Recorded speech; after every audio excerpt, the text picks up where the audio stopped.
welcome all of you to this very important webinar, Sowing Hope for the Planet, but really engaging the vision of Laudato Si in our congregations. My name is Sister Sheila Kinsey. I'm a Franciscan sister, a daughter of the Sacred Hearts of Jesus and Mary, and also the campaign coordinator for Sowing Hope for the Planet.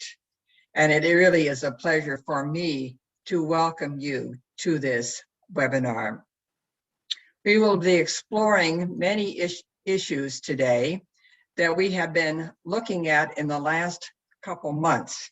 And it's important for us to be able to catch you up on what we are doing. So it's a time for us to grow in solidarity, responsibility, and compassionate care, as Laudato Si calls us to. Pope Francis is asking us to be in that kind of place with each other. And also we're in the shadow of Earth Day, and the theme for Earth Day is Restore Our Earth. So we'll be talking about that as well. So we'll be looking at the overall framework of Laudato Si, this action platform. It really focuses on three areas: realizing the urgency of an integral ecology approach, including partnerships. How can we work together to really strengthen the unity that we need to make a difference? And looking at strategic planning, that we are moving towards a goal. We really want to have change, that we can deal with the climate, the change that's necessary for us to stay below 1.5 degrees Celsius, as well as our concern for the environment, as well as our social concerns. So this is what we'll be looking at today. The urgency of the ecological crisis is certainly shown here on these photos in terms of dealing with floods and drought and how this impacts people living in that area. And yet we're coming with a ray of hope because of the message, the ecological spirituality that Pope Francis has given to us in Laudato Si. So this journey involves a commitment, and it's a commitment that's made with both unions, both the religious women and the religious men, but in different ways. At the assembly, then plenary assembly in 2019, the religious superiors by acclamation accepted this path going forward, a path for both personal and communal conversion to move forward together, orchestrated and coordinated in the response, listening to the earth and to the poor, being instruments of hope in the heart of the world, as a gathering, as a network, together, the whole in us is greater than the parts. And then recently, the Executive Council of USG expressed an interest in moving this forward in a strong way with the members of USG, support for the action platform, encouraging the members of the congregation to join in forces in a coordinated manner in the face of this important challenge. And for both, the pathway is going through the Sowing Hope for the Planet. That's why we are together now in seeing how we can make a difference. So some of the recent developments that we want to look at today is dealing with the JPIC promoters who shared plans for engaging Laudato Si with their congregational charisms, planning strategically or with their campaigns. That's session one. Second part, we will be dealing with religious engaged in a course promoting Laudato Si in their congregations. Main emphasis, raising awareness. And for the third part, we're going to look at the sectors. There are 7 sectors, but we want to raise up the religious orders. Now, this is part of the platform. This is the way that Dicastery for Promoting Integral Human Development has called us forth to work together, to be in partnership with one another, which is really so, so important. And our fruits, how do we want to share them? First of all, we want to be very clear that we're integrating what religious are already doing. So we're not saying, okay, let's just put on another program. No, we're saying, look at what you're doing and how can this be integrated into this platform? We'll be giving ideas, again, sharing ideas that are simple and manageable and inspiring enough to motivate us to say, oh, let me consider this. Maybe I can change this. Maybe I can do it in another way, grow what I'm already doing. So that's part of the motivation. And we'll be sharing areas that are flexible enough to suit different contexts. So as Pope Francis says, if we want change, we need education and inspiration. So hold on, I think we're going to be having that this afternoon or morning or whenever it is that you are joining us. And again, our three basic elements that we put together for our planning and our platform at carrying forth Laudato Si, the public commitment based on our charism as religious congregations, realizing the Laudato Si goals, putting them into practice, and then networking, advocacy, working together in a way that we can make a change, a concerted effort to make a change. So before we go any further, I'd like to invite Father Amado Pickardell, who is with me in the office. He's the executive co-secretary of this JPIC commission for both unions, USG and UISG. He's a poet and a theologian. He's an environmentalist and a peace activist and a very strong promoter of human rights. And so we've asked him to join us in this session by really leading us forward in the prayer for today. So Father Amado, please. In the name of the Father, and of the Son, and of the Holy Spirit. Amen. Praise be to you, Lord, Creator of all. Once again, we come together online from various parts of the world to share our engagement with the vision of Laudato Si. The earth cries out for healing as it continues to be polluted, deforested, and to heat up due to human patterns of consumption, greed, and selfishness. We are all affected, especially the poor in our midst, who are vulnerable to the effects of climate change.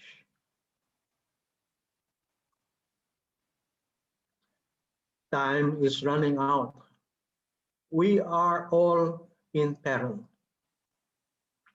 Lord, we are aware that there is much to be done to address this ecological crisis. We cannot do it through our individual efforts alone. We need to work together as communities scattered all over the world. Lord, help us to be aware that we are all interconnected and we can only make a difference when we act as one.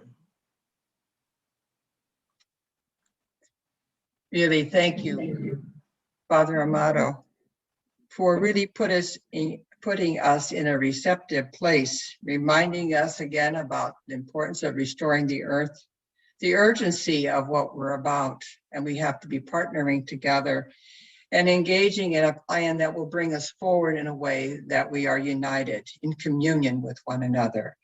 So again, thank you for this carefully prepared prayer and the richness that you have given to us with your insights. Thank you, Father.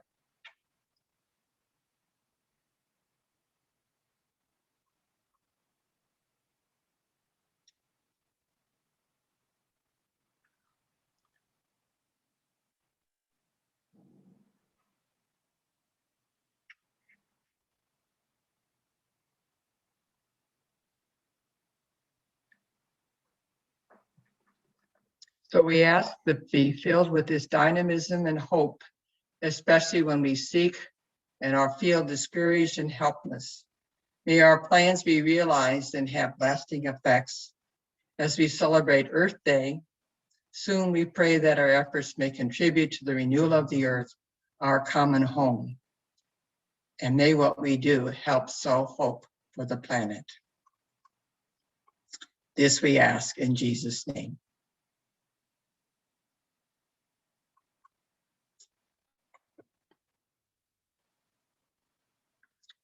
So I'd like to move on to the first part, and we're talking about engaging the charisms of the congregation. And the leader for us will be Brother Alberto Parisi.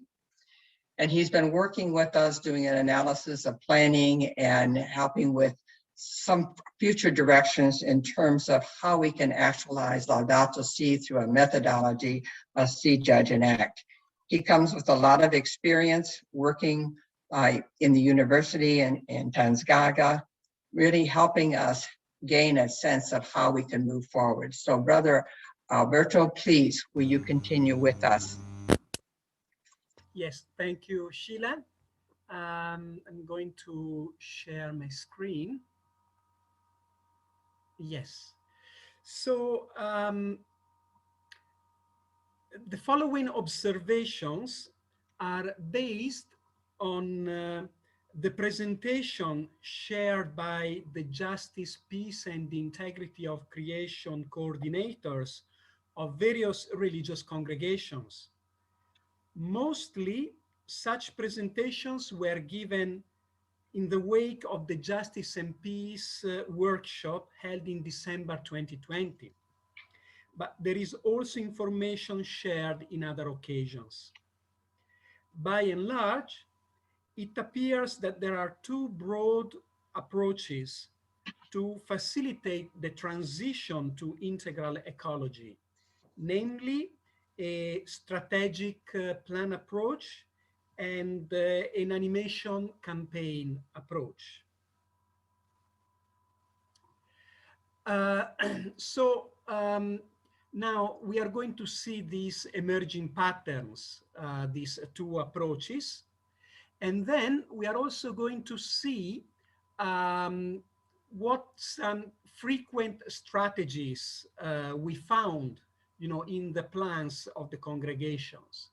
And after seeing these patterns, we are going to have two testimonies, one from the Dominican sisters of the presentation, and the other one from the missionary sisters of Our Lady of the Apostles.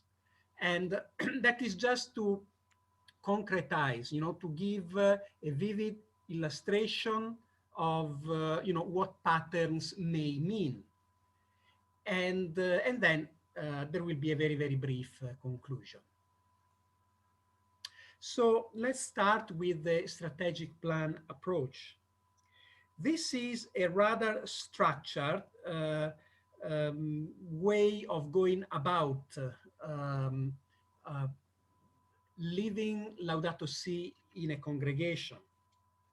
It is a kind of institutional strategic plan, and generally it tends to include the following aspects: a baseline survey meant to document what is already being done and to have a reference for measuring change, a formation program to prepare personnel at all levels for a transition process.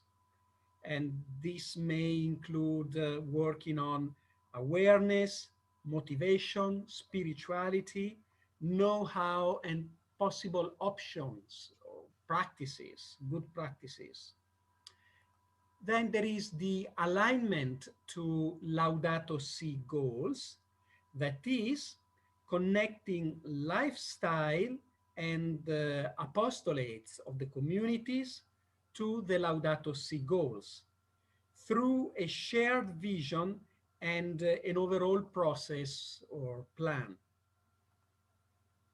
Another element, a recurring element, is the setting up of a dedicated organizational structure, that is, a system for rolling out the plan.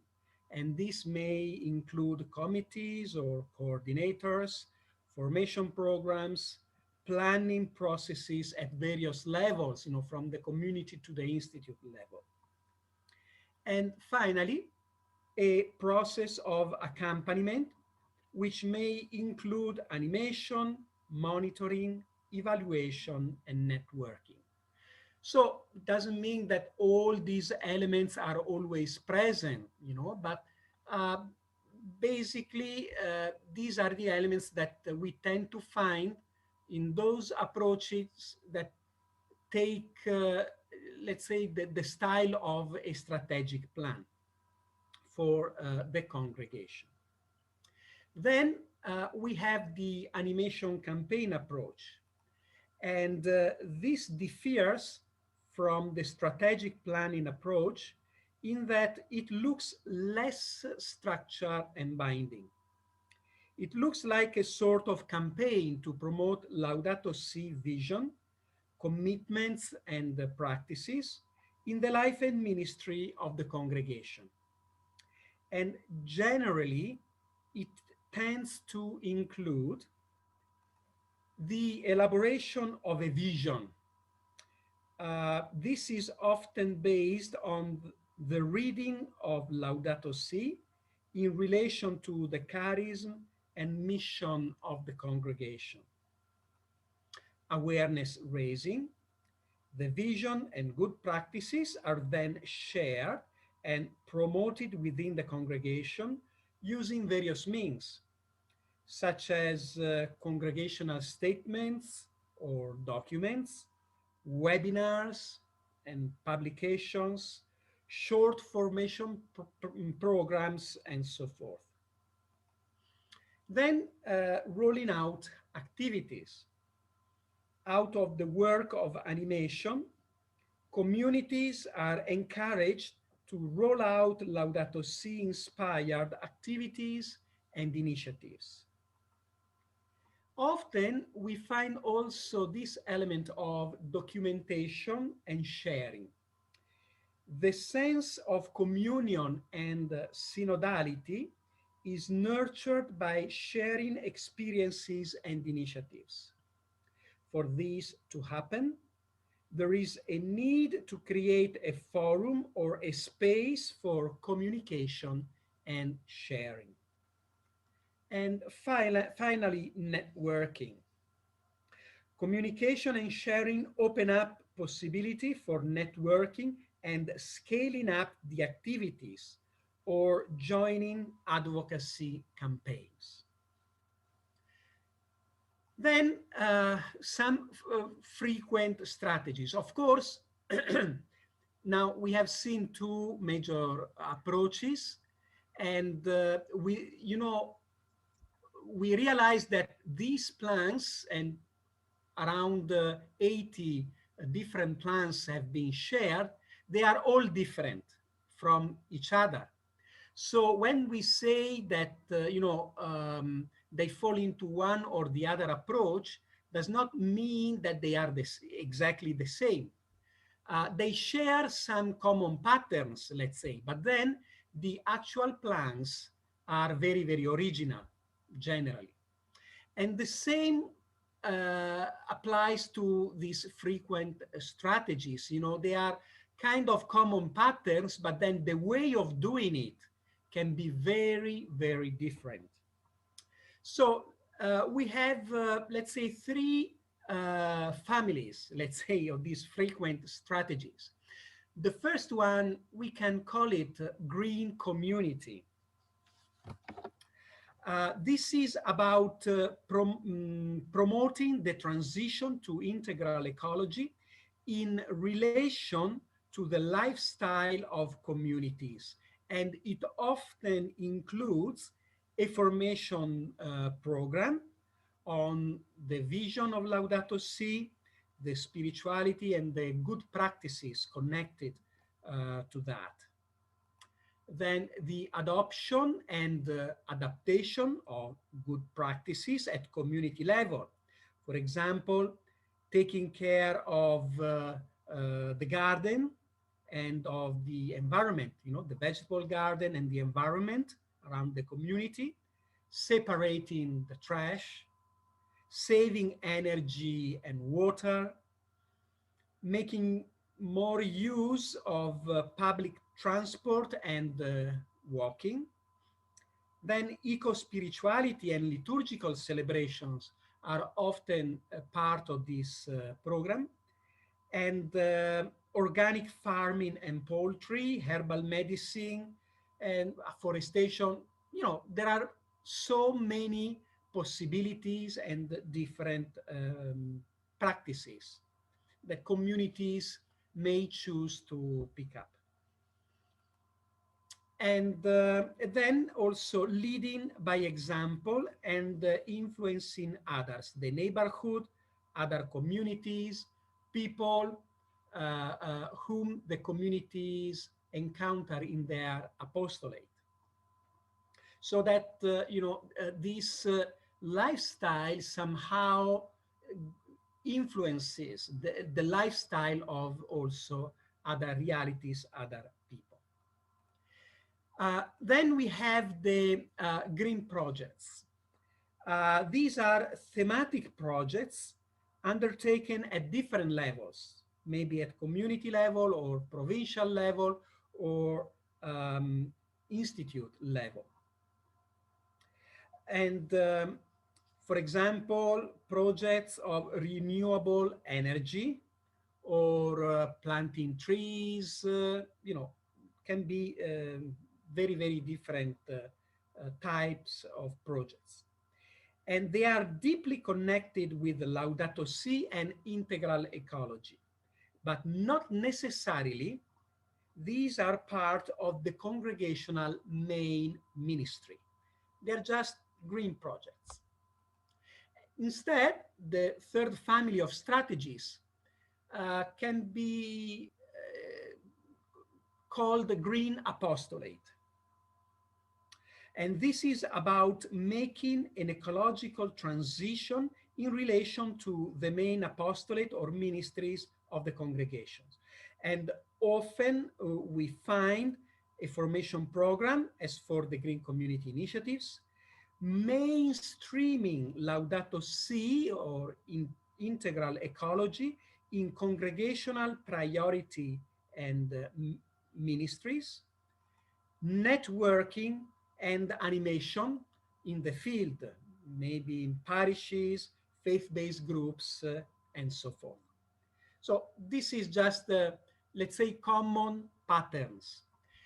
And as I said, these patterns may find expression in so many different ways. So now I'm going to invite two witnesses. We shall start with Sister Jacinta Gracie Miranda, Dominican sister of Charity of the Presentation. And she's Justice and Peace Coordinator for the congregation. She's a degree holder in social work and law, and she worked with the poor in tribal communities in India and in the slums of Bangalore. So, Sister Jacinta, you are most welcome to share. You have 8 minutes to share your experience.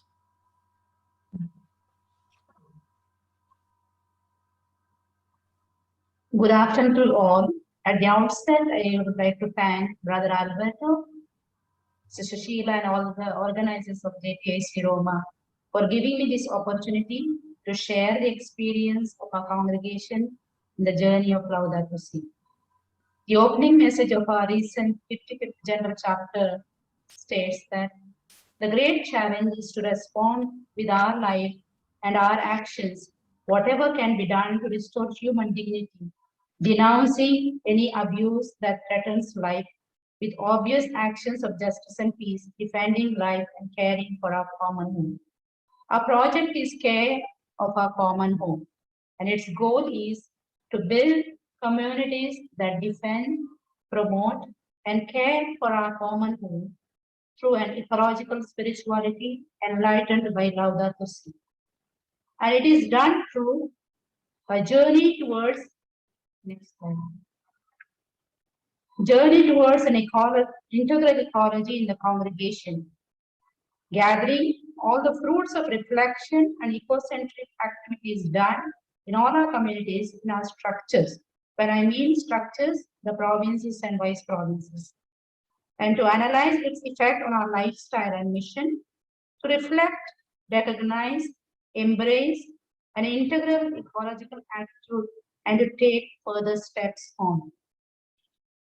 This goal is achieved the objective of continuing to work for the care and defense of life in its integrity with fundamental ethical options to protect the environment through experiential eco-pedagogical processes. And for this, we have taken certain resolutions. One is to arrive at an eco statement for the congregation. We are still in the process, we have not done reached the final stage yet. And to integrate Laudato Si goals in our community project, meaning to include JPIC and care of our common home has been one of the aspects in our community projects itself. Promoting integral ecology in all our institutions, to encourage participation of ecological education and practice with our sisters and all the collaborators in our mission. To have the capacity building and training programs for all the JPIC delegates of our structures. And to circulation of information of available resources, webinars, courses, encouraging Laudato Si formation. Finally, to arrive at Laudato Si rollout plan, first of all in the communities, then at the structural level and at the congregational level.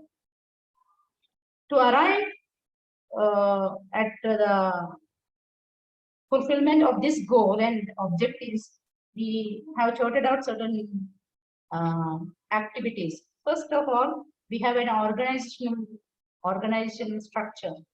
First, we have JPIC International Coordinator for the congregation. That is right now me.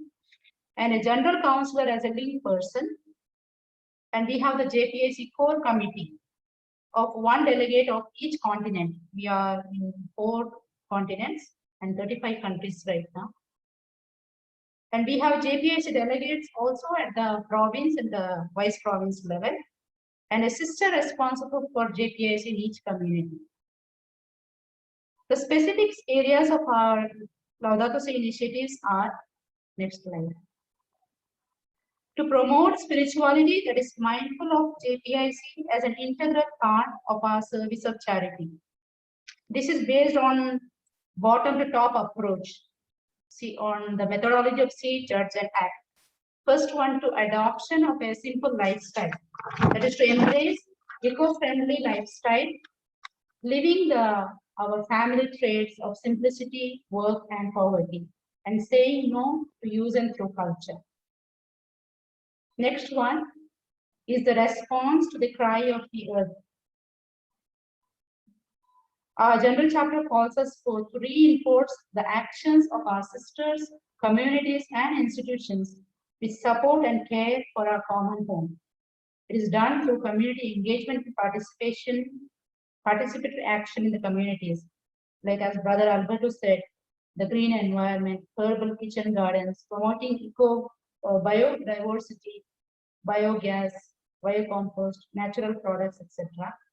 Living the 6 R's, that is to reduce, reuse, repair, recycle, rethink, and refuse.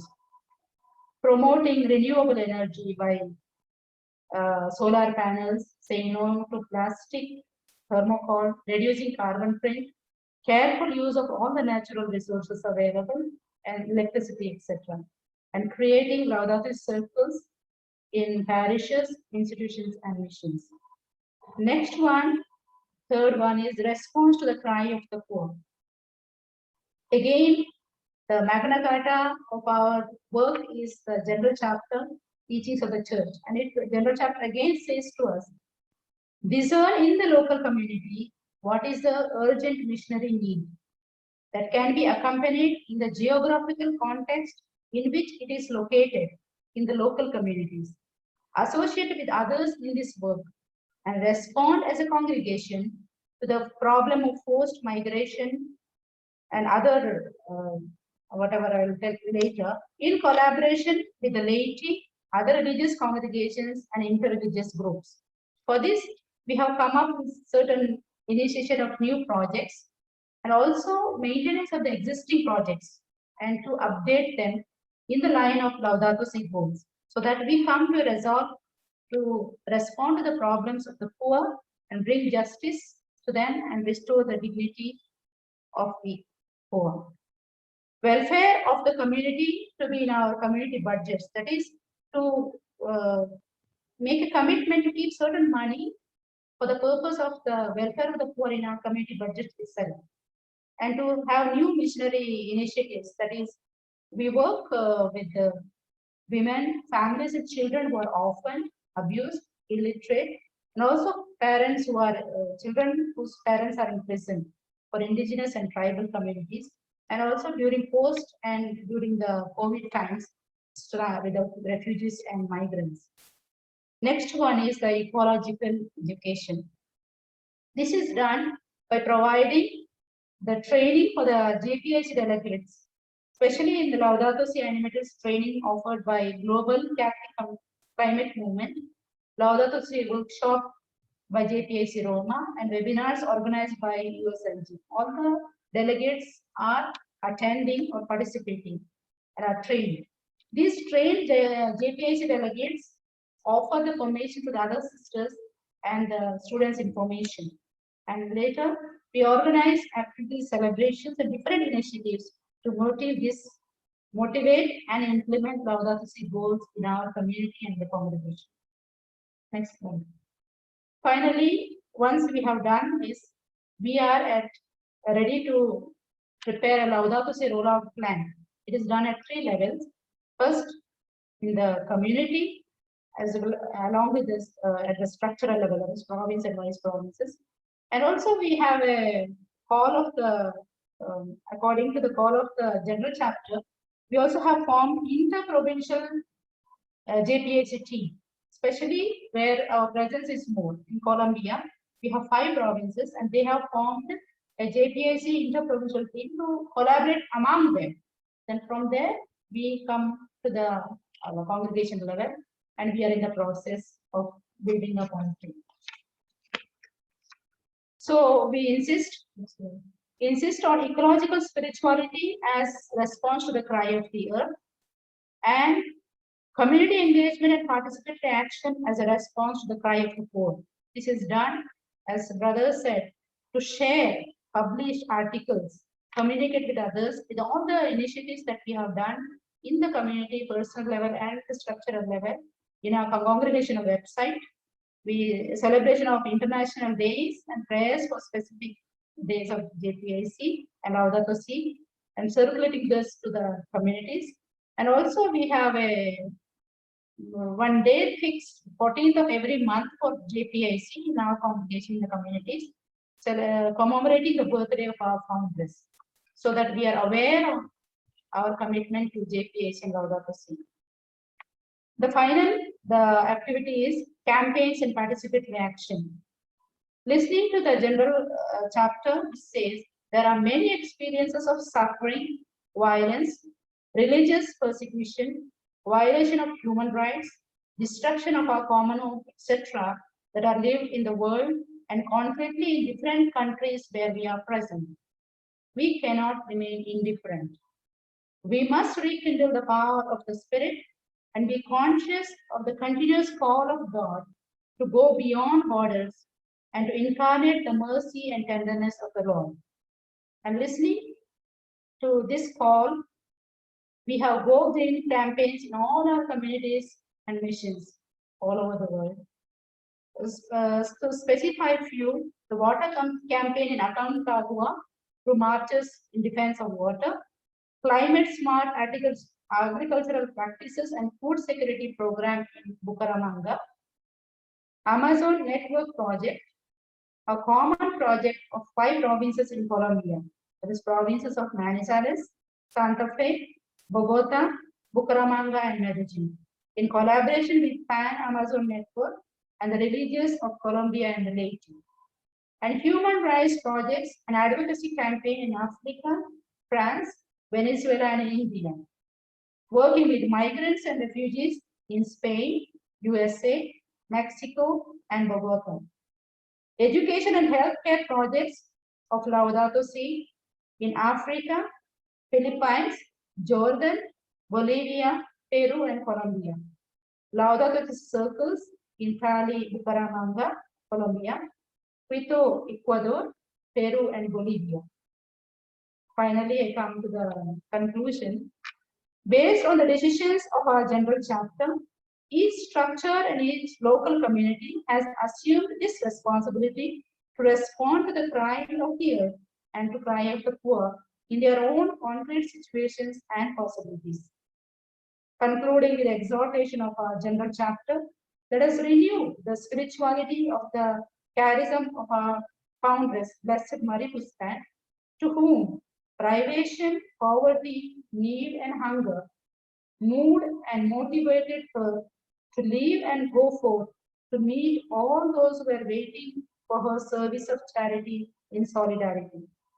Let us also listen to the appeal of Pope Francis to all of us in Laudato Si number 13, which says, the urgent challenge is to protect our common home, includes a concern to bring the whole human family together to seek a sustainable and integral development, for we know that things can change.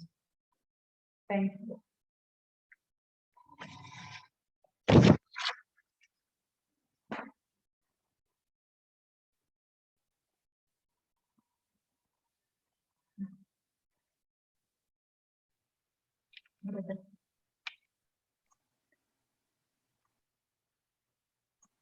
Please, Alberta, you're muted.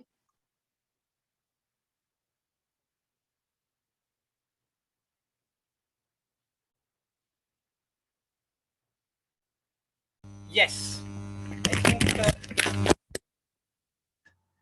So sorry for the inconvenience. I was introducing Sister Anne Falola, General Counselor of the Missionary Sisters of Our Lady of Apostles, and she's going to present to us their Laudato Si animation plan. And Sister Anne, welcome. You have 8 minutes. Thank you very much, Alberto. I'm going to share my screen now. Thank you.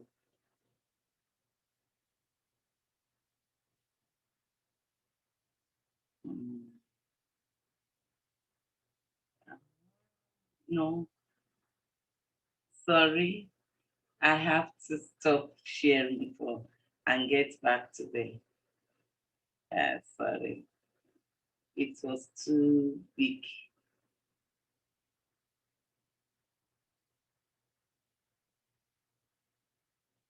Yeah. Share again.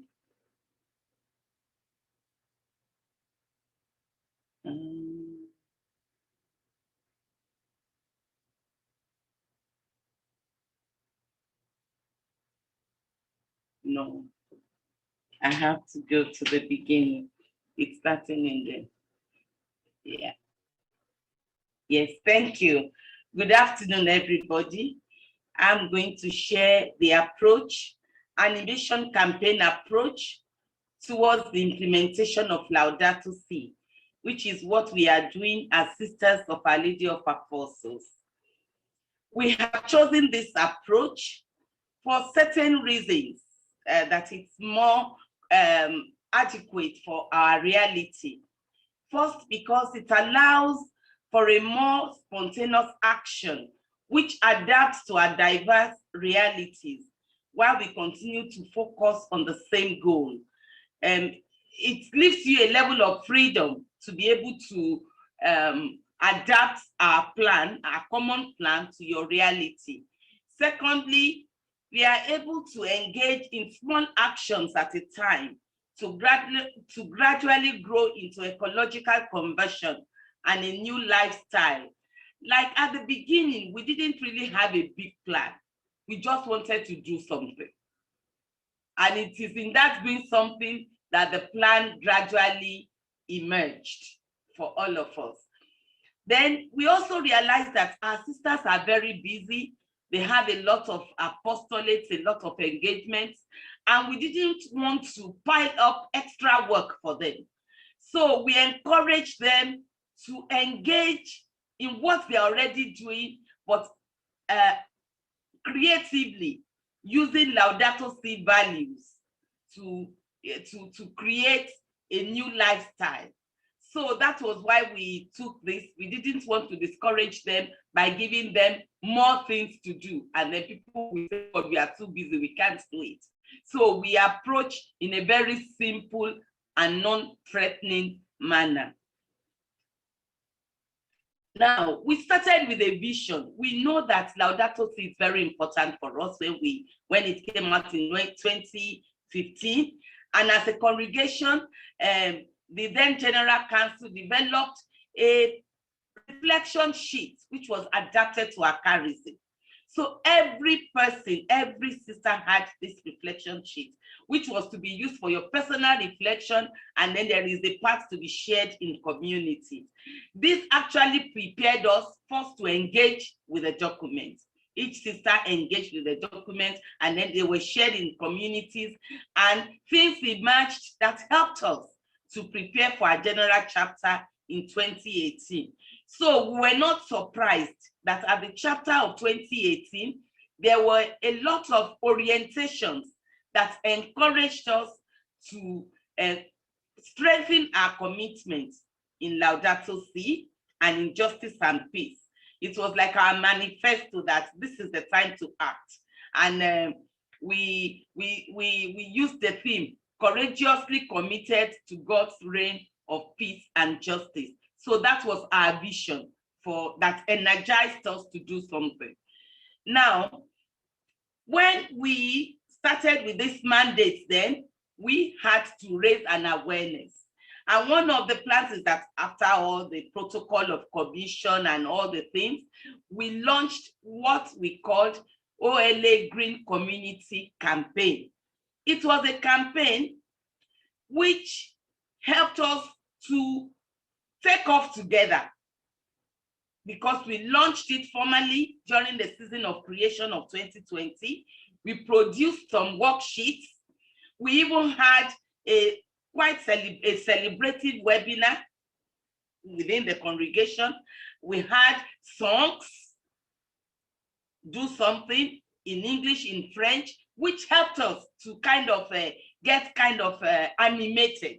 We got animated. Everybody then wanted to do something. And with a little guideline from the General Council and from the International Commission, it helped everybody to want to engage.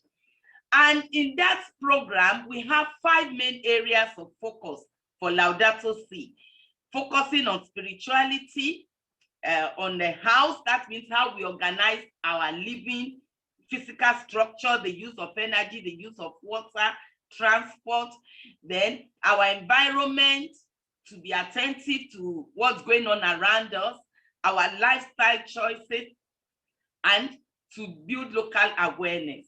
Now, working within this 5 framework, every local commission in provinces, in regions all over the congregation can design their own actions.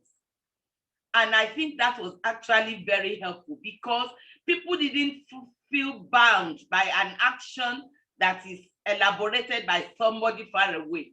They could generate what works for them. They could also use their own creativity, and it helped us to even learn from the sisters who are working in different realities. For example, the action started rolling out then. And I give some of the examples of the actions that came up. The sisters in Argentina developed a Laudato Si rosary, which they use for children, with youth, with basic Christian community. So people could really, by saying the rosary, praying the rosary in the basic Christian communities, they are actually engaging already, letting people, sensitizing people on Laudato Si. Then in Ireland, there was a conference organized among so many other activities, intergenerational climate justice, which was a collaborative effort in Cork. That's part of the actions that were rolled out.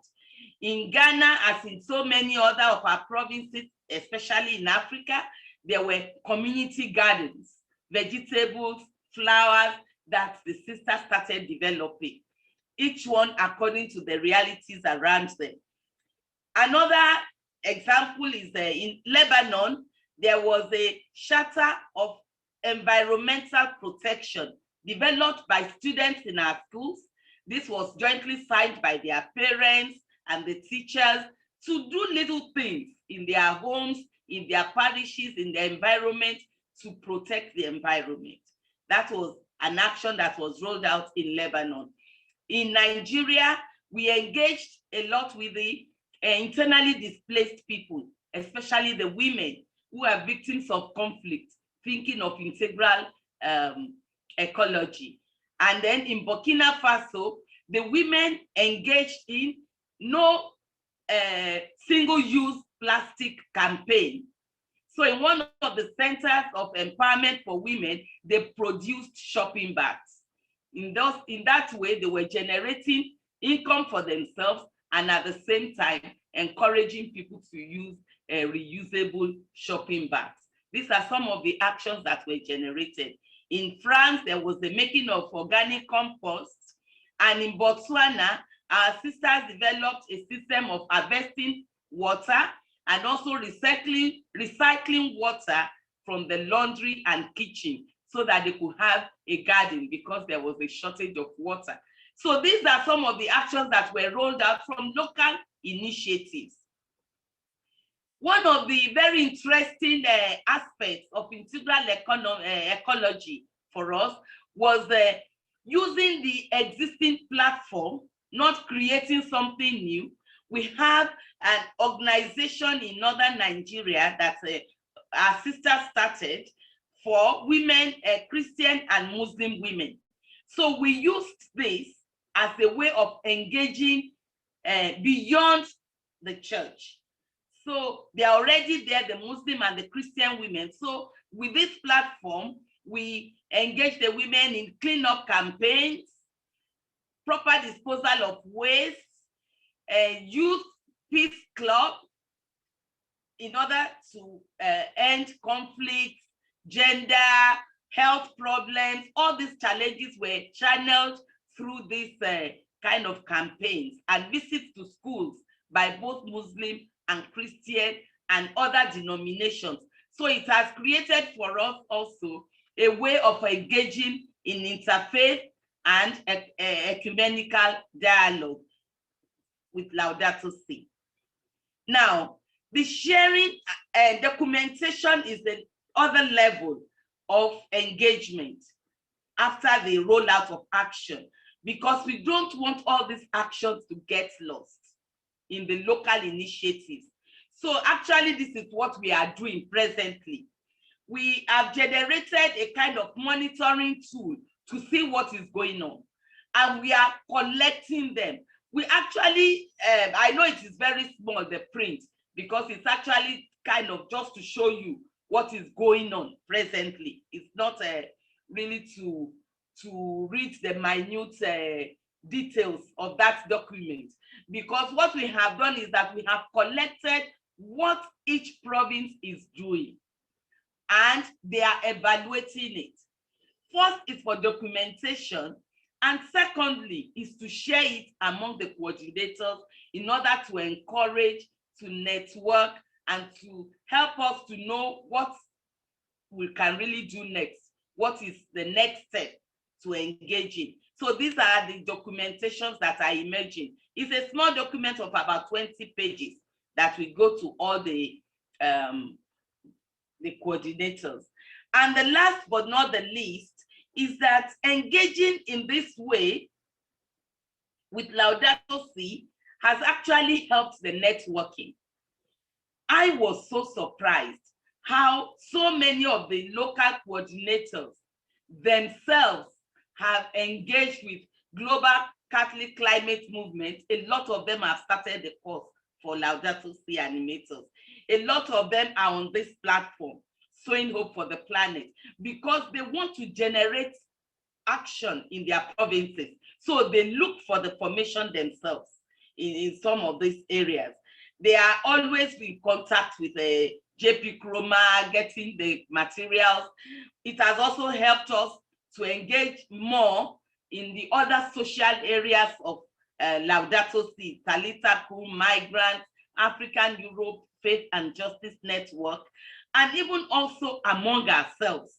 We are trying to network, we do more webinars, we try to do more formation online, and with our own SMA fathers, in some of the provinces, they are actually partnering to do the work together, because the Society of African Missions, we work together in many of our missions. So we partner together to do some of these actions. So we find that it has actually helped us to get, working together.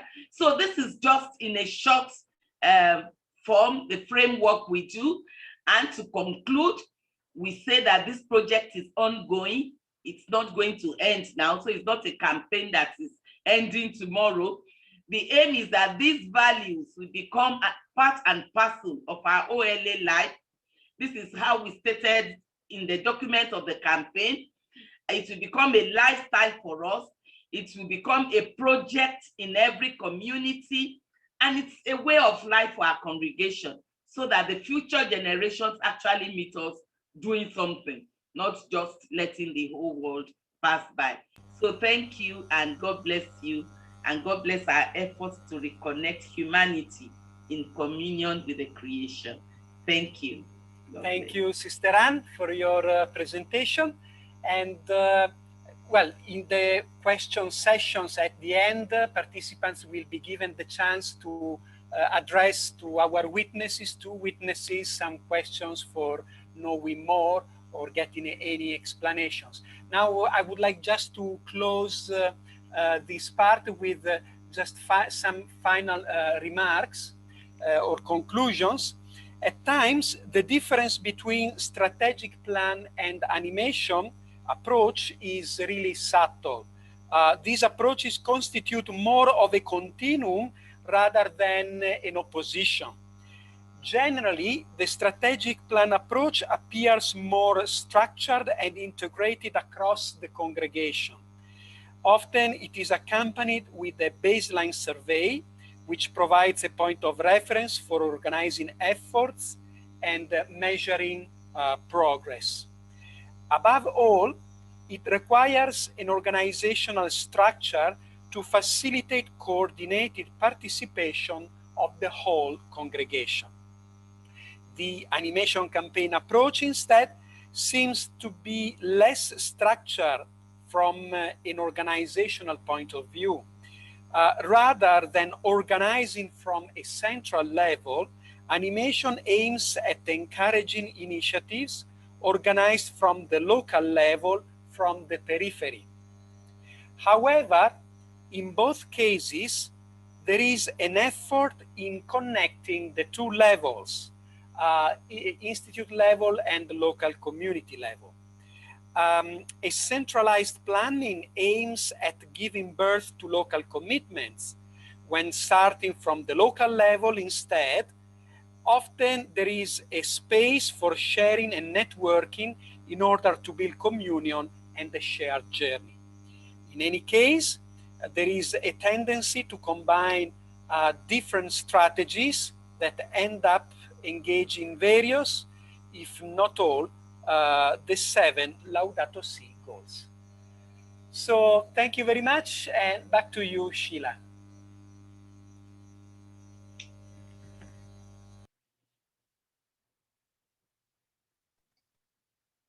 For organizing this session, and also for Sister Jacinta, I know that you had said some very favorable words and positive comments about the work that she put through in preparing for her presentation as well. And Sister Anne, of course, coming in and sharing the different ways that you have been interacting with the communities and energizing them going forth. The song, I Gotta Do Something, is something to hear, and you will feel really animated.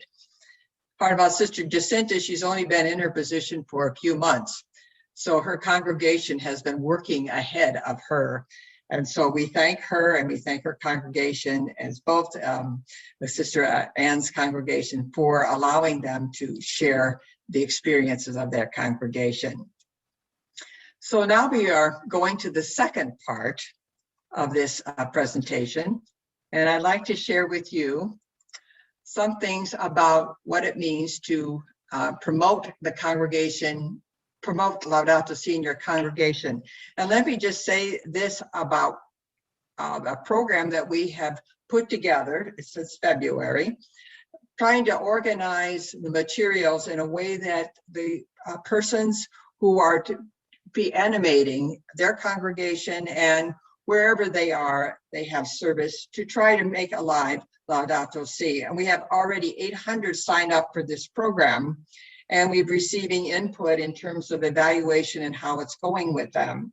So we have some insights about this process moving forward. And we've asked two persons to share this experience. Again, to say, you're not alone in this. We are partnering together. And this information that we have, it's being organized for your later use. So the first presenter here will be Father Bernard McKenna. He's from the Society of Mary, a Marianist priest. And he'll be sharing what they've done with their brothers, their sisters, and however they're engaged in their parish ministries. He comes with a formation background, with laity and novices and seminarians.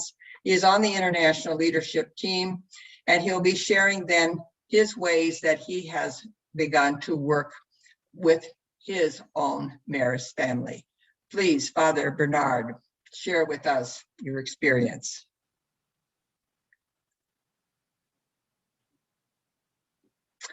Okay, you're on mute.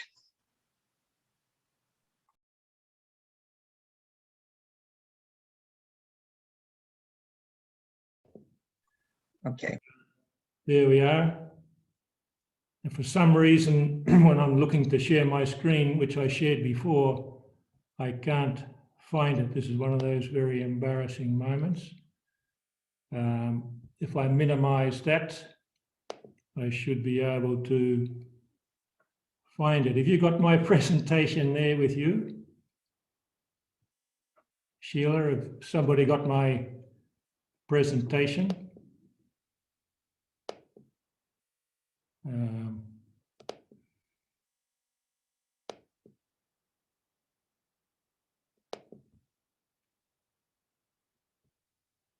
Show all windows.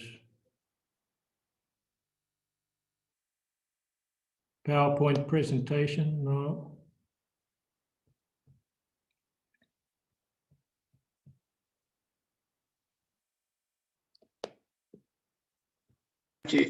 Bernard, I'm going to share my screen.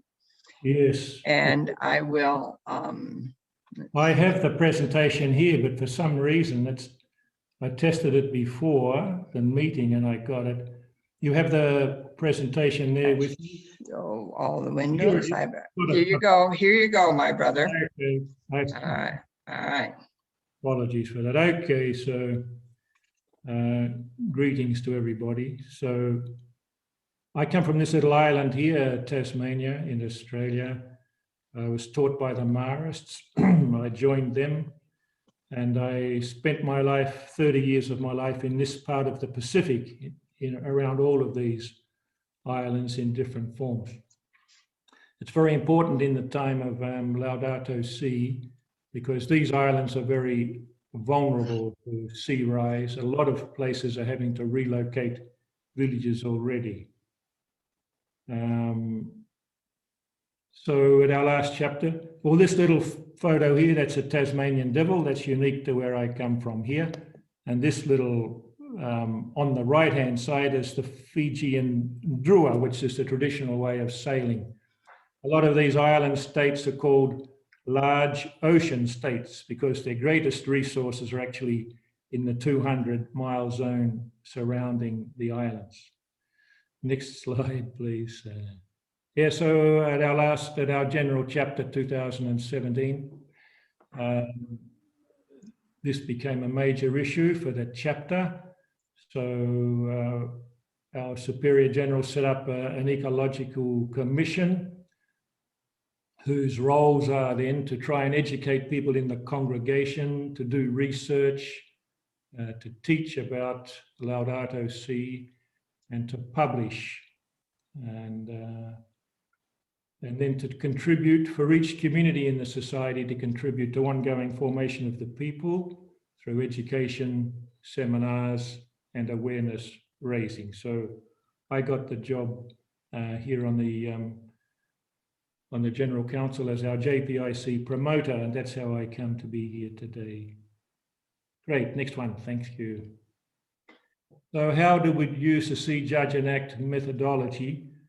Well, for myself, when from a personal side, when Laudato Si came out and I read it, I became aware, and for some years I'd been thinking, who is God for us now in an ever-expanding universe?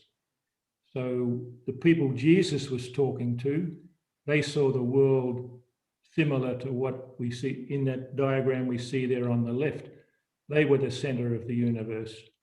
Whereas now we know we are one small planet in part of the solar system, and our galaxy is one of millions or billions of galaxies. So that made me go then to a resource in our congregation, which is on the next slide. So in 2005, I hunted through our documents. I knew this was there because Prophet Micah, up here in the top right-hand corner, a minor prophet, he said something very major. Yeah. To see, judge, to act justly, love tenderly, and walk humbly with God. So this is an integral spirituality that we've adopted in our congregation in terms of personal holiness, community life, and mission.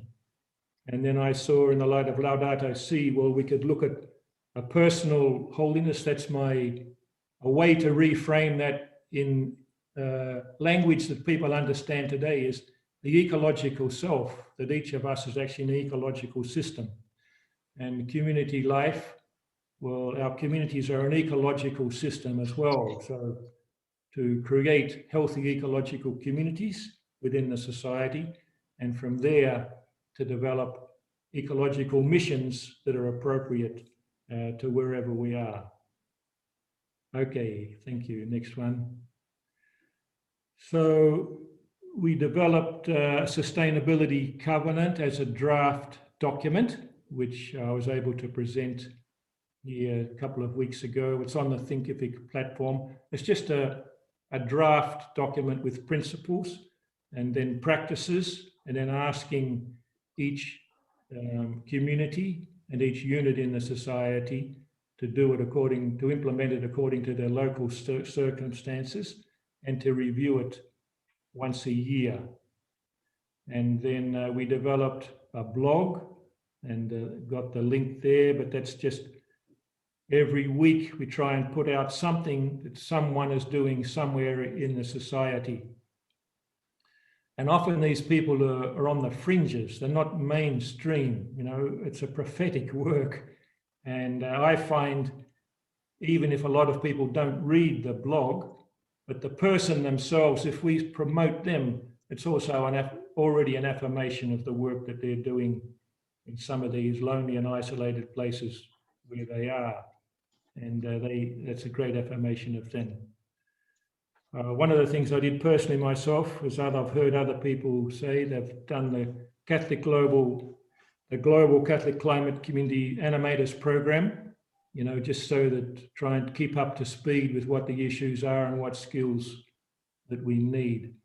And then I'm here where we are today when the USIG and USG Promoters Program. This keeps us all on board with one another and moving forward.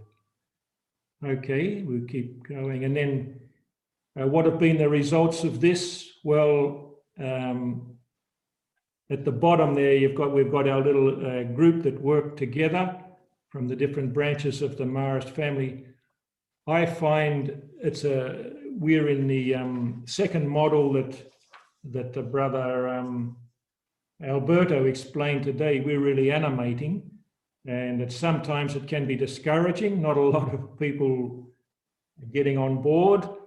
It's not a strategic plan. So, but the good news is our superior generals from the Marist brothers, the Marist sisters, the Marist missionary sisters, and our own branch will be meeting next month.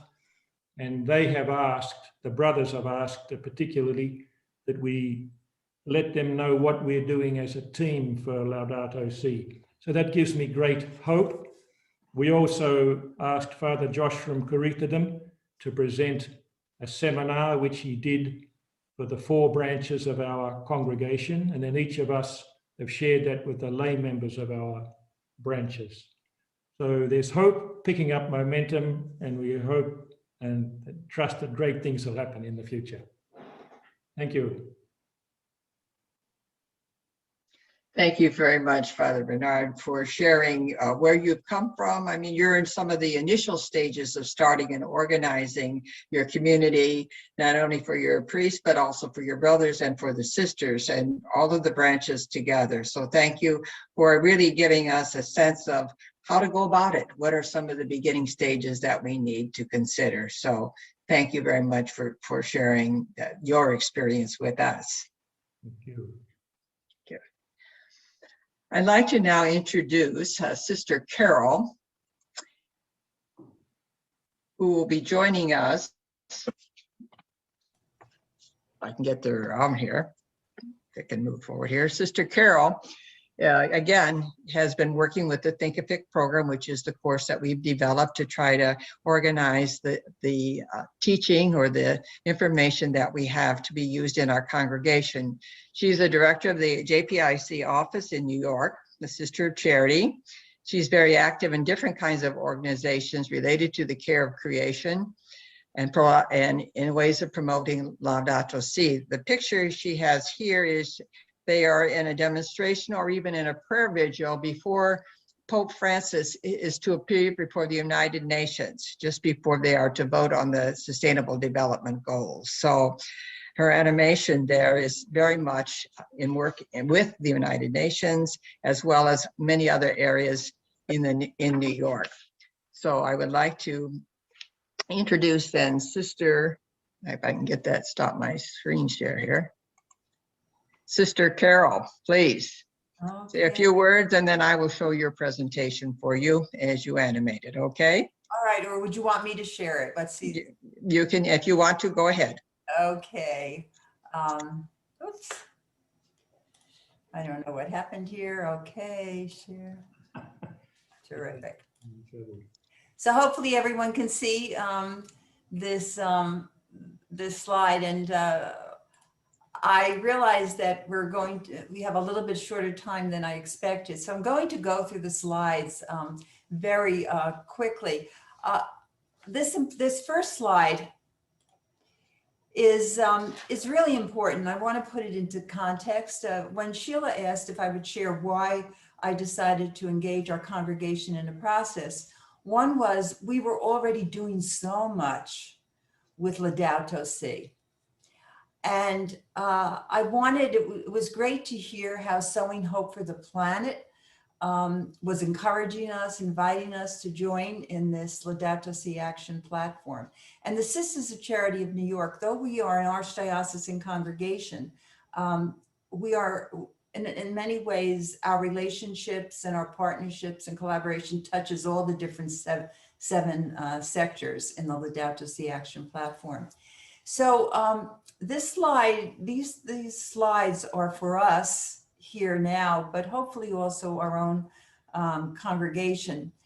Our assembly in 2019, which is our general chapter, the theme was Charity Rising. And we have been looking at what does charity look like in the 21st century. And though we did not mention Laudato Si a lot in our assembly, the whole theme of Laudato Si was integrated throughout. And I just want to draw attention because Sheila mentioned it earlier.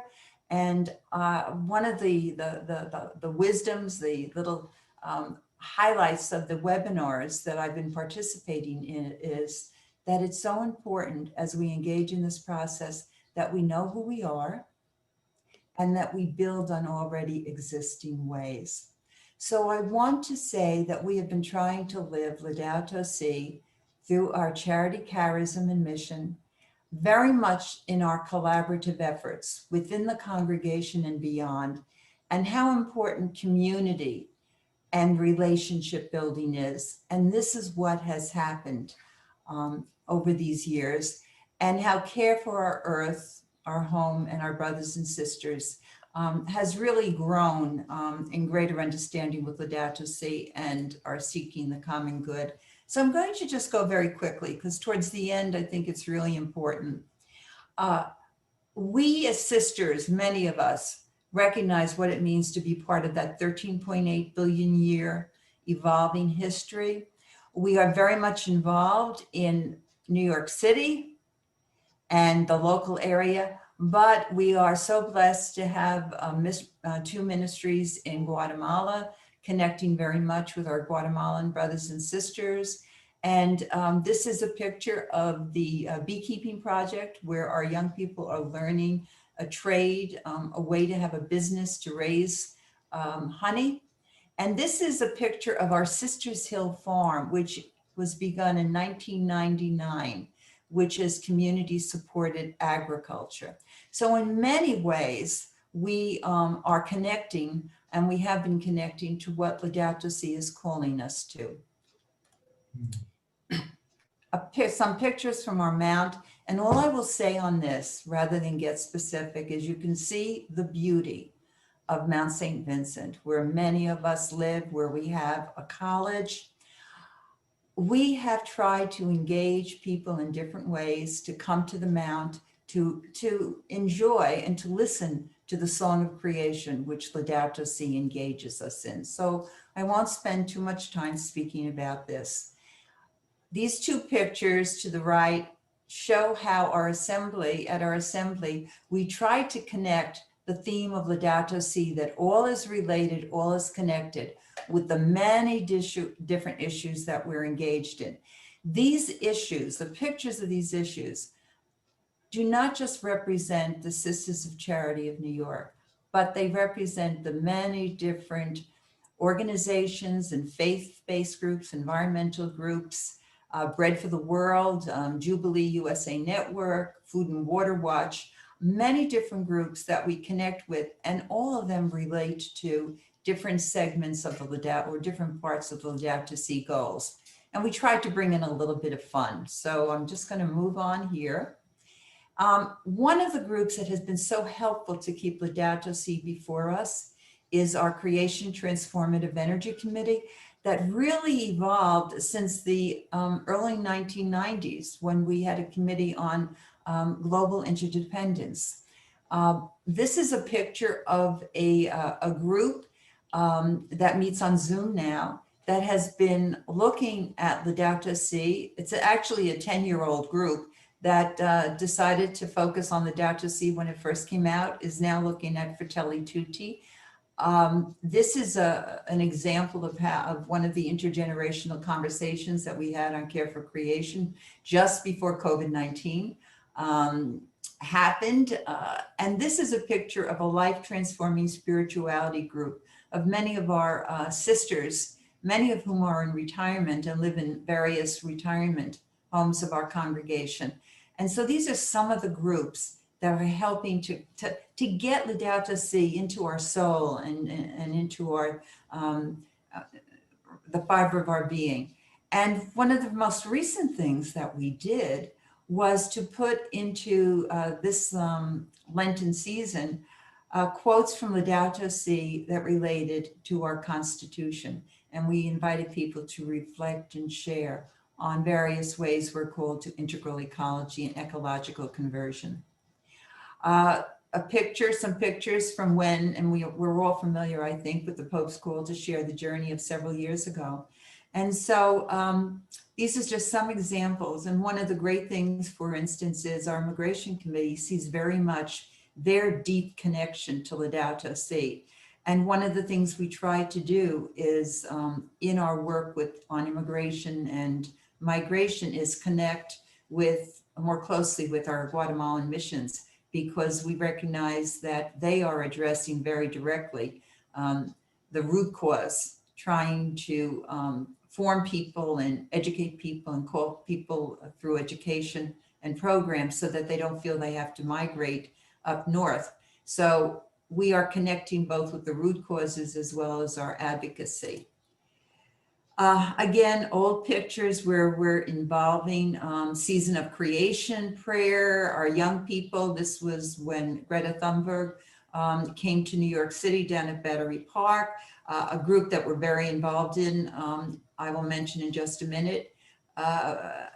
Many of the sisters in this picture, some of them working on ecological issues, Regina and Mary, very early on. So we have been hearing the cries of the poor, and more recently, very much since Laudato Si, and even before, connecting care for the creation, care for our earth with the cries of the poor that we have been closely connected with since our beginnings in 1809.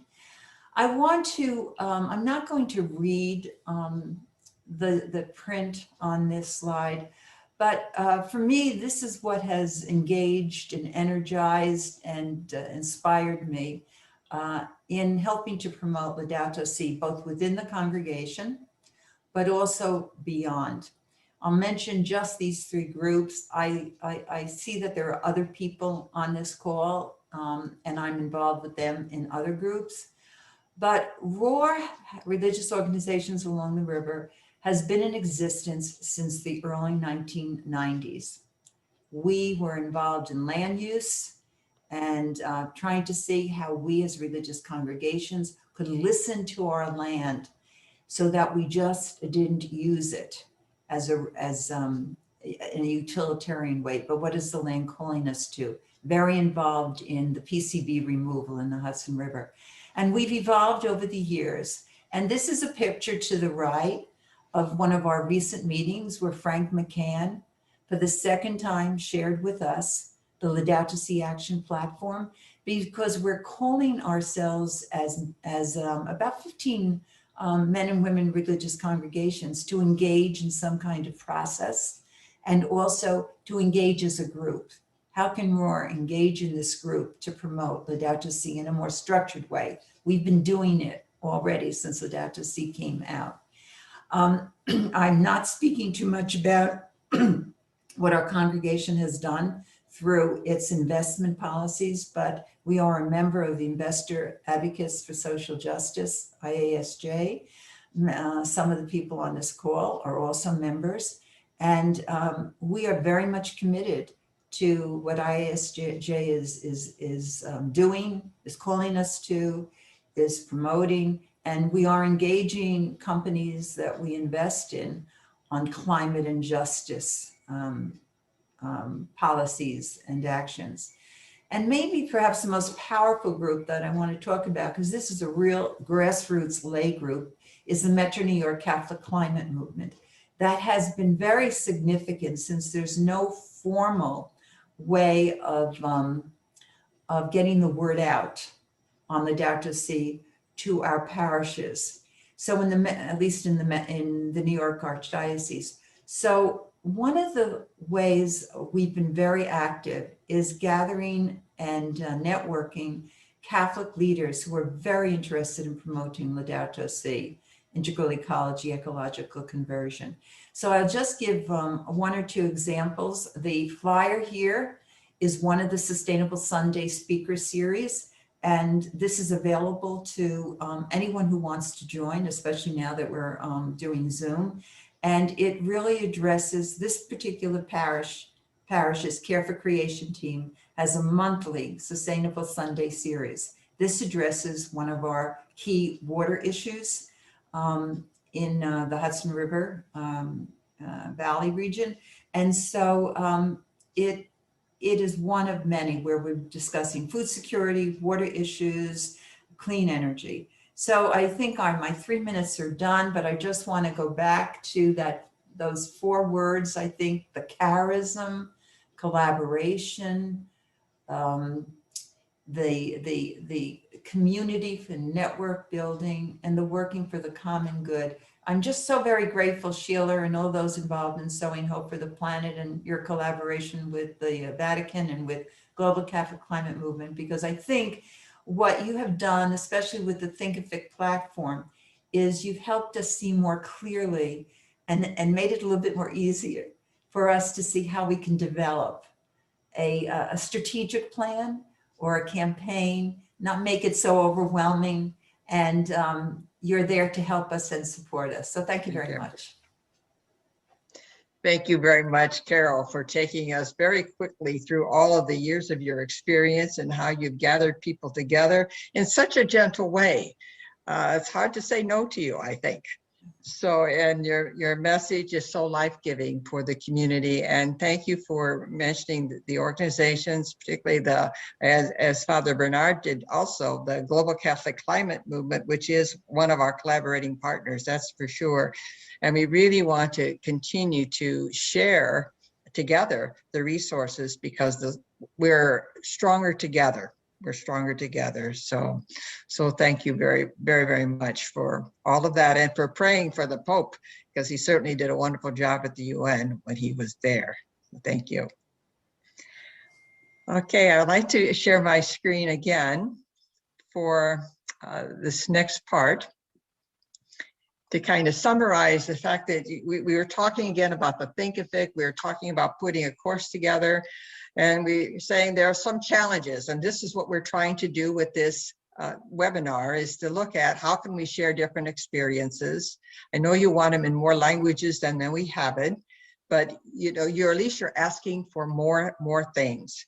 And the other part is how can the different congregations learn from one another. You're really quite happy with many of the things that we've done in terms of the presentations and the sharing of the resources. The PowerPoints, I mean, today is an example of the wonderful things that are taking place. You have some challenges in terms of, how do we work together with our mission and Laudato Si and this platform? And I think this is a journey that we're all trying to face and together. And we have some proposals about how can we be clearer about this. But let me just say this, what are we serious about? We're about systemic change. When you can hear from the presenters that we've had so far, they are too. And as we said with the Berlin Wall, it took 3.5% of the German people to be behind that tremendous movement. And it will take 21 to 25% of us to make a change within our religious congregations. But as you can see, our presenters were really talking about all the different ways that they have been making an influence wherever they are. So we just want you to know that when we ask for information, we really do read it and share it. And that's what leads us right to this last part that we're going to be sharing, the Laudato Si Action Platform.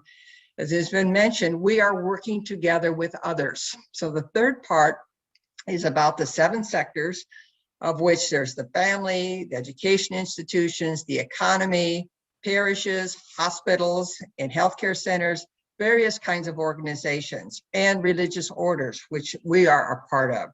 Much of this organization is being done through the Global Catholic Climate Movement. Leadership is coming from the Dicastery of Integral Human Development, and we are there at the table. And you can see what we are bringing. We're bringing a lot to this whole program, and they appreciate it. We are often mentioned in terms of gratitude for what we've done.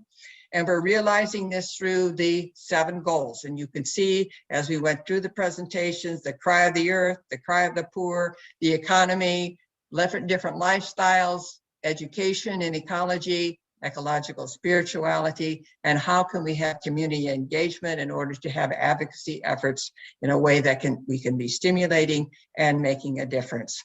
So this is where we're going now. We are really working to be together, and webinars help us do this. So in this last part, we're talking about this sector of 7, but we're going to emphasize where we are as religious. And in the sectors, we had to choose teams to be involved in the different areas. And each member had to say, oh, okay, I'll commit 2 weeks, 2 hours of work to this. and it'd be time bound. So it's going to be a few months projects. And we're looking at the background of different persons in terms of what they bring to the table to help us really find a way to move forward. And to share this experience with you, we've asked Tanya Avila Menez from Bolivia, who is a part of this religious sector, and she is representing CLAR, which is the Commission of Latin American Confederation of Religious in South America. She has been a facilitator of intercultural communication and conflict transformation, and she hopes to share this experience. She will be sharing this experience with CLAR. She will be speaking to us in Spanish. She will have words of wisdom for us to share, and we appreciate her being with us now. So please, Tanya, share your story.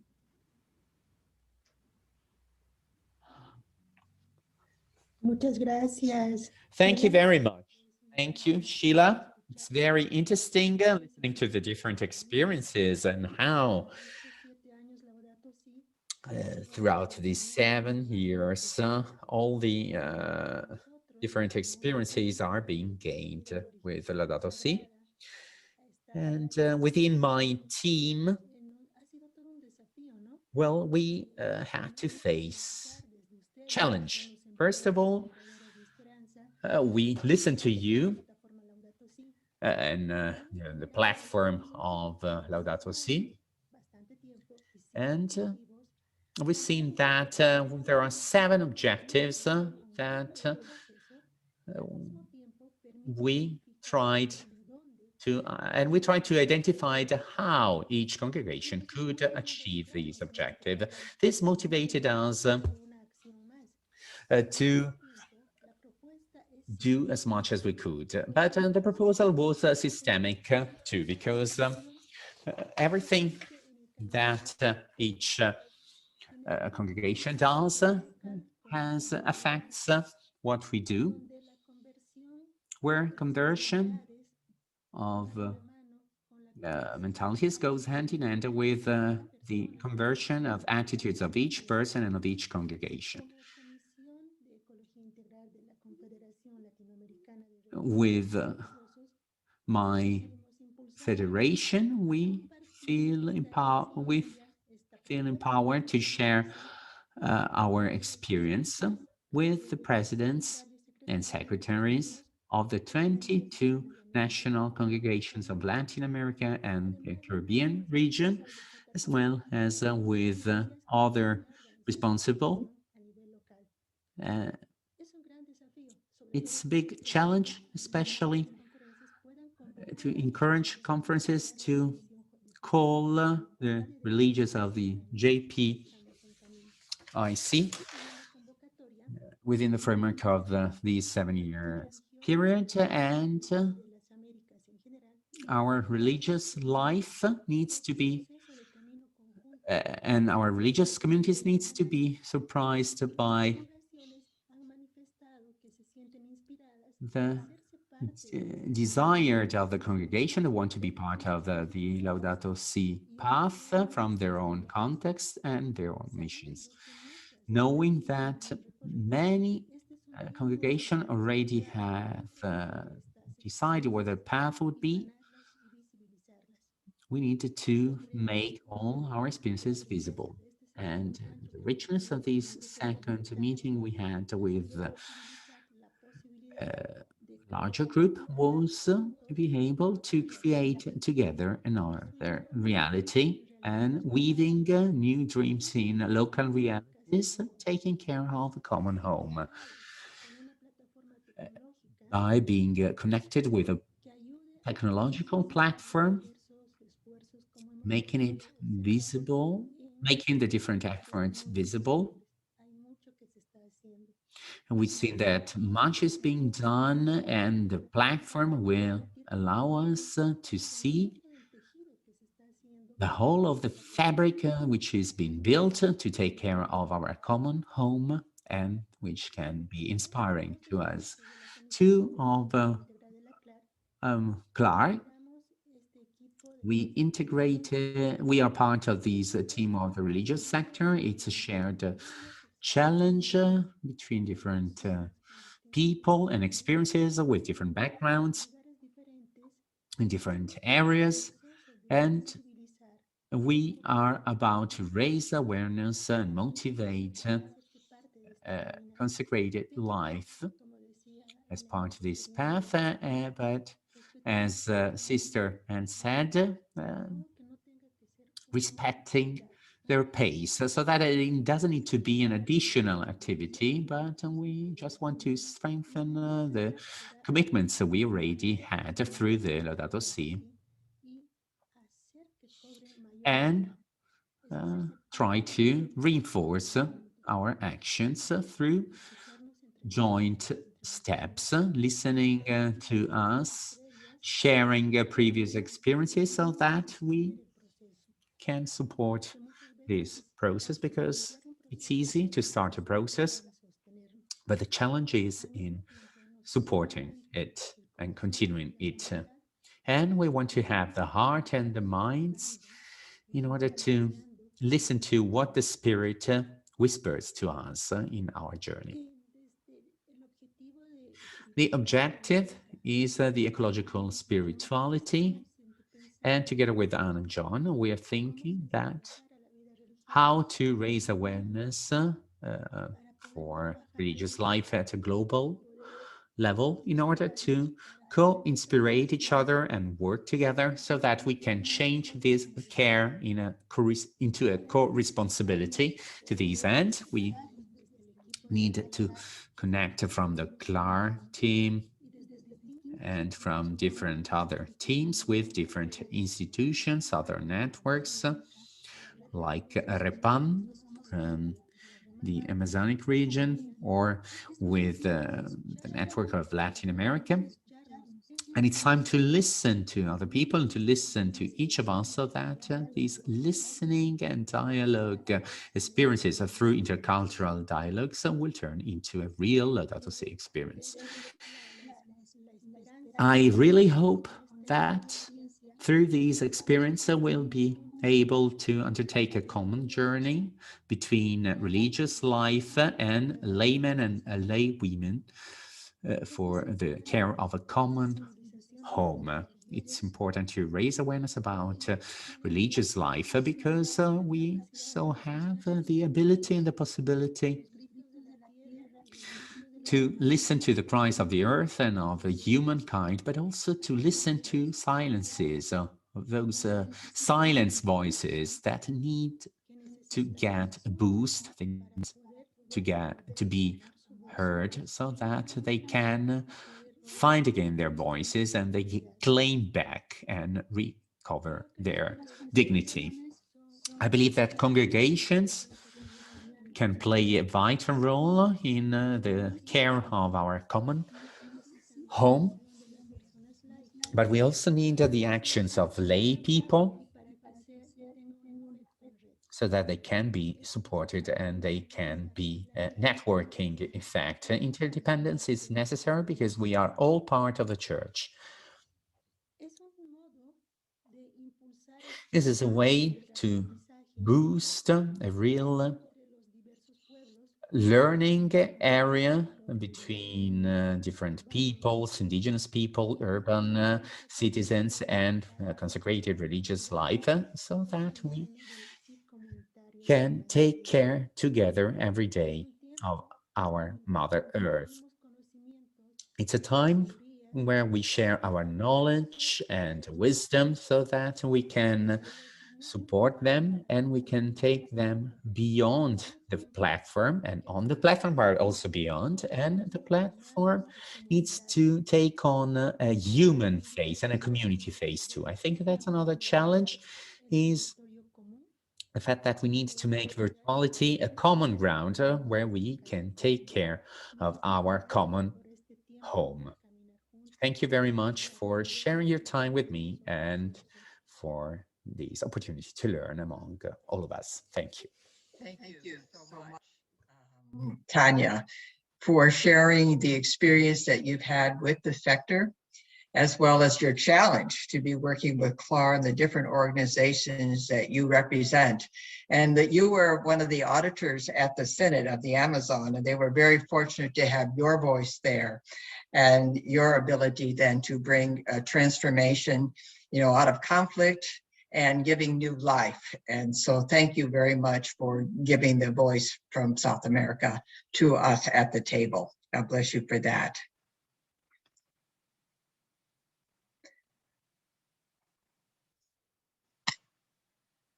So here, oops.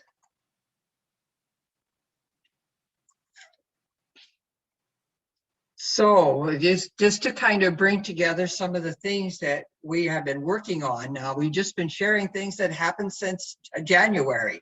So much is still going to be taking place with this sector of religious, but the whole 7 persons that are represented in this Laudato Si platform.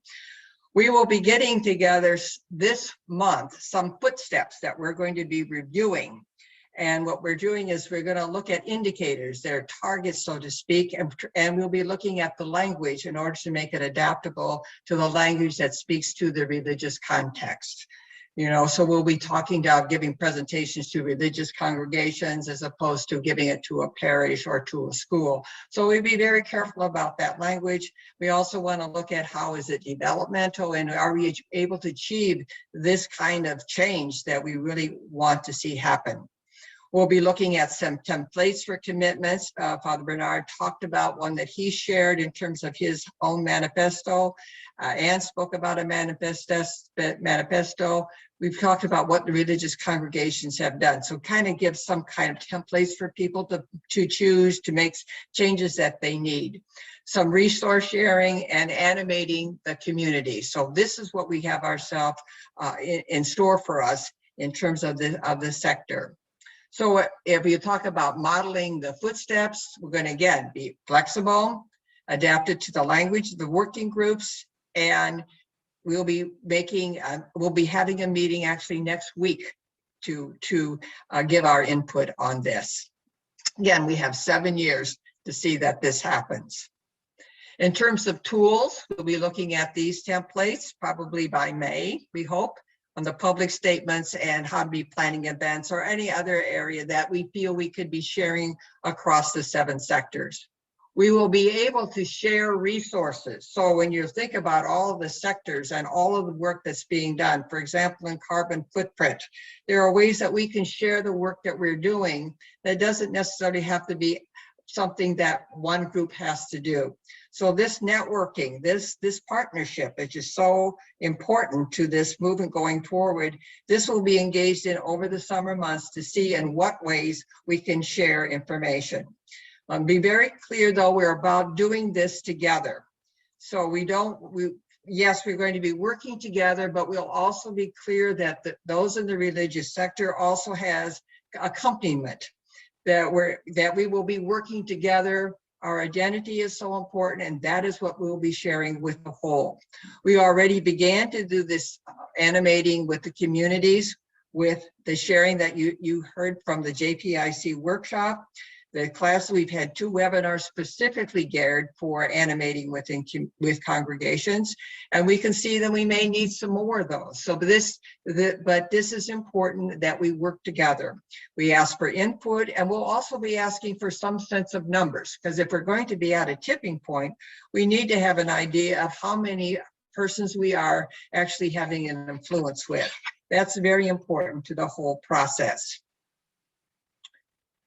So as we look at the journey, there are going to be certificates or granted to those who are going to be completing the steps, the footsteps, and each of the area targets. And then when we see about the areas that's Cry of the Earth, Cry of the Poor, all 7 of those are going to have a certain amount of footsteps connected to them in order for the activity to be considered completed, or that will be in place, that will be able to be continued forward. You have 7 years to do this, but there is a certificate for that particular program if you so hope to engage in it. However, all are encouraged to do what they can with Laudato Si platform. So we are encouraging you to be a part of the Sowing Hope for the Planet, to do whatever it is that you can do to make a difference. Now, we're going to be having what we call a soft launch in May. May 24th is going to be the time when persons want to begin to enroll, saying, I think my community is willing to seriously consider making a commitment to an integral ecology that's sustainable. So we'll be asking for, or the dicaster will be asking for those who will want to make that commitment. And there's a time period for that. You have between the 24th of May and the 4th of October to make that commitment. And on the 4th of October, that is when the announcement will be made for the first group of those who are wanting to make a commitment for a sustainable ecology. This will happen every year, so we hope to gain more persons, more congregations involved in this process. So, you know, you have time to make this really something that speaks to you and something that you can really carry forward. So let me just give you a little bit of a calendar so that you know what's taking place. So here we are, we're in the Laudato Si anniversary year, special whole year. But during the end of May, there is what we call the Laudato Si week. So there will be many, many activities going on in celebration of this Laudato Si week. And then coming then on the 24th of May, at the end of this week, is this announcement, the soft launch. The enrollment process is going to begin. But by June 10th, we will have another webinar. So we'll be able to catch you up on what's happened. How can we move forward with the Laudato Si action plan? So we're waiting for this kind of an enrollment to come through so we know what it is that we can say to you. As you heard me say, we're just going to be reviewing now in April what some of these indicators are for the different areas for the Laudato Si action platform. So we hope to have this ready for you. The timeline is tight, but this is important on June 10th to give you even more development. And then coming with that, the season of creation, which has a theme, a home for all. And that's the question, are we really having this be a home for all? So we'll be celebrating that or honoring that during this time period of September 1 to October 4th. Even included in that, there's going to be the Migrants Day and also some work on terms of nonviolence and peace building. So we're folding in other areas that are important to us. And then at the end of that period, on October 4th, we will have the launch of those committed to sustainable integral ecology. A grand celebration for that. We're so excited about that. But this is our plan already from May through October, what we're looking to see happen. And this month, Cardinal Turkson is sending out a letter to all of the superiors and all of those connected to the Catholic Church in any way, the leaders that is, to announce this Laudato Si action platform and inviting them to come forth and participate in whatever way is possible. And it is important for you to know that we've been working on this. So it's not something new. It's inviting because Cardinal Turkson knows that we've been doing so many things. And so we thank you for your participation in this webinar. The website for Sowing Hope for the Planet is indicated here. And if you're interested in signing up to the Thinkific program, which was mentioned a number of times in this presentation, please contact jpicroma@gmail.com because you need an invitation to that program, and we would be able to give you that. So thank you so much. There may be some questions that you can bring forward or we could answer. I think, Patricia, you were kind of looking at that to see if there's anything else that we need to consider before we close off this webinar. Again, thank you for being here with us again. This journey has been something for sure. God bless you. Patricia, please.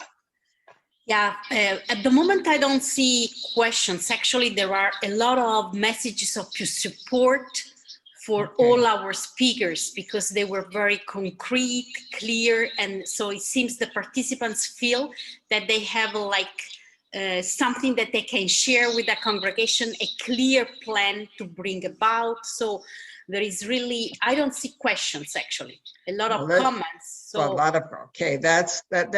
Oh, there's a question. Oh, here we go. All right. What website should we keep an eye on regarding the Laudato Si platform? Sowing Hope for the Planet to JPI0? Okay, you can go Sowing Hope for the Planet, but one of the announcements, it's still in the making, is that there will be a website. And again, the Global Catholic Climate Movement. This is a group, many young people. So we're very fortunate to have that energy and that technical ability to move us forward. This is hoped to be launched also sometime during, at least during the Laudato Si week. They are having a website in 9 different languages. So it's a challenge. So we will be informing you when that website is ready. We've had a number of dates, but we've still been kind of like you say, moving the goalposts. We keep extending it because there's many things that they need to consider. So the Laudato Si Action Platform website will be there, but connections on that website will be made to the other websites, because as you see, we've got a lot of resources that people will want to be looking at in the different sectors. So that's all to be worked out. So yes, that's major. And there will be a one dedicated for that as well. Thank you for asking that question. And I think I can ask Catalina, please, to put in the chat the email of the GPIC and also the email of the Sowing Hope for the Planet. Okay. Perhaps, Sheila, there is a clarification to make about the 2 websites, because some people are asking to share some of the documents from the Sowing Hope, the JPIC website. I don't know if you can clarify again this one. Okay, let's see. I will clarify that, because Justice, Peace, Integrity of Creation we are the coordinating group for Sowing Hope for the Planet. And what happened is it just started out, Sowing Hope for the Planet started out as a little campaign. You saw what happened to the campaigns. And it was really basically between the dicastery, with Father Josh and the whole ecology and creation part of the Dicastery of Integral Human Development, and the Sowing Hope for the Planet, and involving both, initially really being spearheaded by the sisters. The UISG really got on board with it, and then the men's congregation gradually became a part of it because they work differently. The men's congregation worked more individually than the sisters' congregation. So, we're bringing them forward.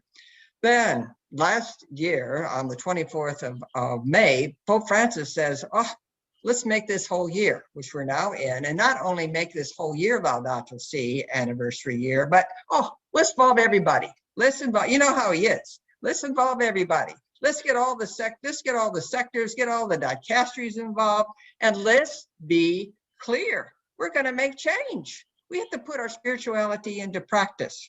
So what we're trying to do is catch up. So we have the Sowing Hope for the Planet basically for this campaign, but we also do things like on nonviolence and peace building and human rights. And all of these things, we're trying to find a way, how do we fold those in? So you will find different areas, different information on the two different websites. Also, this is just making it complicated. I don't know how helpful this is, but anyway, on the Thinkific, there are 3 programs. And one of them is the Laudato Si Action Platform for Promoters. There is also a very fine program that we had on Fratelli Tutti. It was Building Bridges and Reconciliation.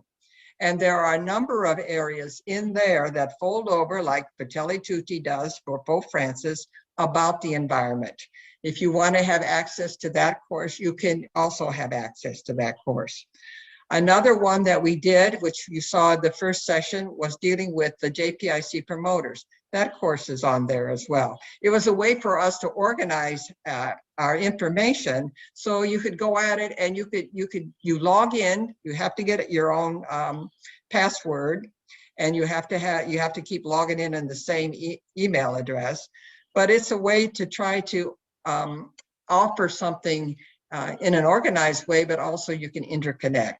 So we're growing. So you Sheila, can go to just both. one other clarification, because some people are asking if they can share all these links, Yes. you know, Yes. with their sisters, the members of the Yes, congregation. that's what this is about.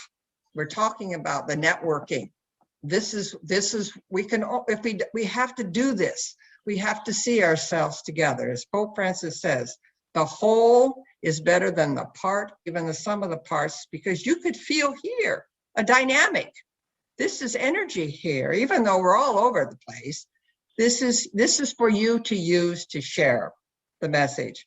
We want, if you would want to be the promoter, it's systematic. You know, you're not just picking this and there. With the platform course, you are able to get the information, and it's updated in a timely manner. So please. Sheila, just another clarification. I'm stating, all the recordings of this webinar in 4 languages will be tonight in the USG YouTube channel. But from tomorrow on, you will also find it in the Sowing Hope for the Planet website, together with the presentation. Just Yes. another question, Sheila, about ThinkFIC, because there are sisters who are JP promoters who are asking how we can access ThinkFIC. We have to write to you, and we can also invite the provincial JP promoters to do that. Yes, you can. And I also wrote a letter for the Superior Generals. I hope they have got that. It was sent out, or is to be sent out, to help update them, because often you say to us, we need to inform the major superiors, and you're doing much of the work, but they need to know what's taking place. So so that's a part of it. So we'll put those things, we will post those things as we are able to download them and put them on the different sections, and let you know what's available. Okay. Just one other question for you, Sheila. How is your animating communities ThinkFIC related to the Laudato Si Animators course? Oh, that's a very good question. Okay. The interesting thing is, I also took the animators course from the Global Catholic Climate Movement, and you saw it mentioned, and it's an excellent course. And I'm on the steering committee of the Global Catholic Climate Movement, so I'm there, helpful. So if you have taken that course, you may have some conflict that we need to look at, because ThinkFIC doesn't always think separately. And so we sometimes have had to do some little adjustments for you on the ThinkFIC for our use. So we have bought into the program. I mean, we also have rights to the ThinkFIC for our own use. So the platforms, it's the same type of program, only we have different courses. We found that way of engagement with the people that were responsible and want to be a part of it, that was a very good platform. It was a good experience, and you heard that said by the others as well. So that's the piece. Okay. I don't have any other question. Oh, there is another one, sorry. El lanzamiento, en español. El lanzamiento que se hará el 24. The launch that will take place on the 24th of May, how will it take place? Through which platform? Would you want to give that to me? It's okay for you? Okay, now, the launching in May 24, which kind of platform are you going to use? This, again, is a collaborative effort, so we will find out how this will take place when the dicastery tells us. So we know they've got some big event planned on the 24th. I don't know more than that. Maybe some of the speakers that they're trying to align. It's going to be streamlined, so people would have, so you would have access to, being a part of it or being a recipient of it. But I can't tell you more than that. Again, with this, what you are hearing from us is because we're at the table, and we can tell you as much as we know at the time that it's happening. So what we give you may be limited, but it's not incorrect. You see, we're trying to make sure that what we share, and again, as you heard, the 7 sectors, we want to embrace the whole church and the whole world. My goodness, we really want to make change, and we can with the enthusiasm that's here, and we continue to grow it. It'll make a difference. They'll wonder what we're up to, because we believe in this. We believe in this. So we'll let you know how this all will fold out as soon as we know, and we can be definite about it. That's okay.